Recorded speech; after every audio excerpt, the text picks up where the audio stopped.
Hello mga okra. Ayan. See? Nabuhay ba ang ating pipino? Yes naman. Okay. So, ayan pa. Ayan. And this is the okra. Let's visit the kalabasa. Hello! Hello! Ayan o, ang dami kong kalabasa. Ayan pa.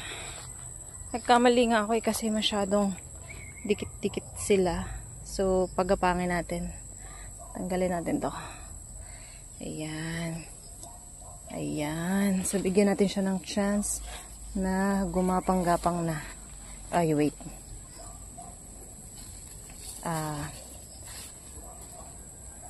Tatabasan ko lang to.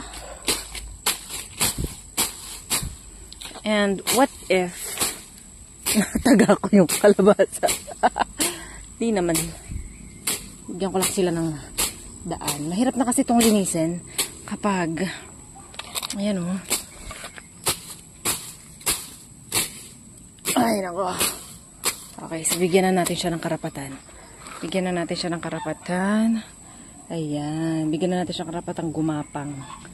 Kasi hindi ko na siya magagawaan ng amlay. Ay, ng amlay. Ng tawag dito. Ng pakabagan ba. Pero, I think, mas okay kung nakatayo mo na siya. Pang samantala. Babagsak din naman siya eh. Ayan.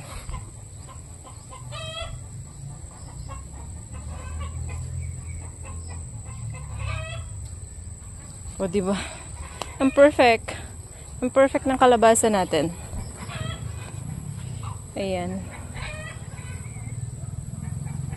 And then, ayan pa yung iba. Ayan pa. There. And, doon pa sa dulo. Medyo magubat lang. Ayan.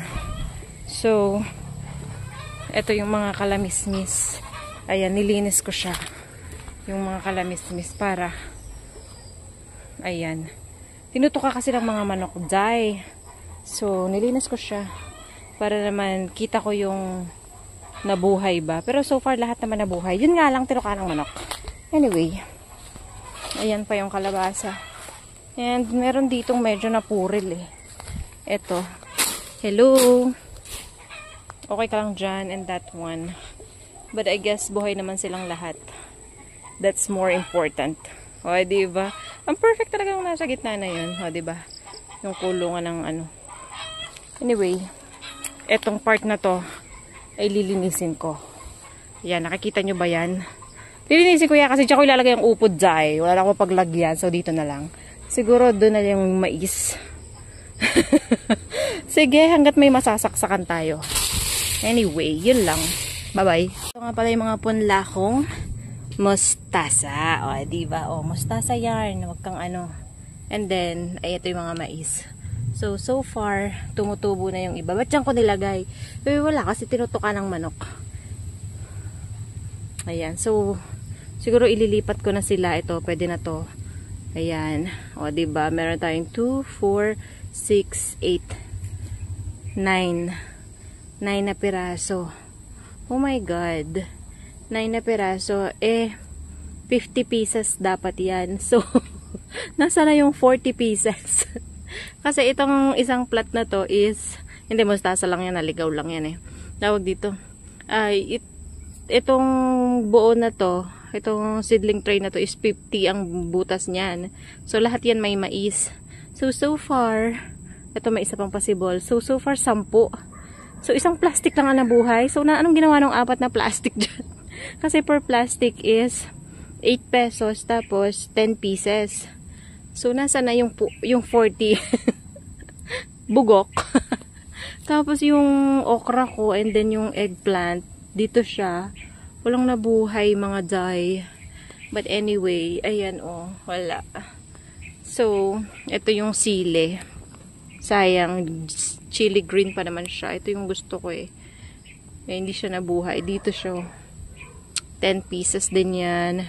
And then yung eggplant is 20 pieces. Pero parang kahit isa walang nabuhay sa kanila.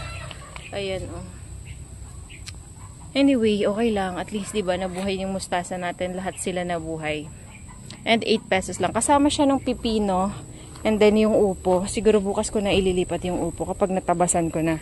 Nakaputol na ako ng kawayan. Ayun, oh, ang kawayan. Nakaputol na ako ng kawayan kanina. So, gagawin ko na lang is ang balag. So, this is how I created a balag. Oh, diba? Very bongga. Binigyan ko ng katarungan ng pipino. So, makikita nyo yung ginawa kong balag. Ma-appreciate nyo siya kapag kumabag na yung pipino. Kasi ngayon, hindi pa. Kasi maliit pa lang eh. Ba't ako hinihingal? Anyway, yun lang. Tapos, na-excite na akong manguha ng mga gulay-gulay if ever na mamumunga silang lahat. Yun lang, paalam.